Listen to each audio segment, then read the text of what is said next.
Een park wat nergens in Nederland nog staat. Dus het is een heel bijzonder park. Het is uniek. Het wie al uniek vanwege de prachtige Engelse landschapstijl die we hebben en die ook nog in een hele geve vorm aanwezig is. En wat erbij komt is een park van de 21e eeuw met typische speciale dingen, met kunstenaars eigen makken.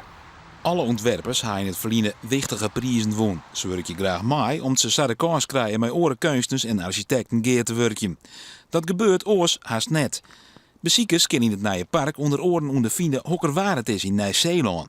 Je loopt straks door het park en ineens voel je harde wind of regen. En dat is dan, kom je later achter, het weer aan de andere kant van de wereld.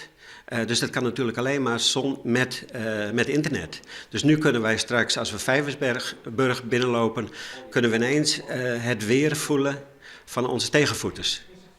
Het park moet in 2014 klaar wezen.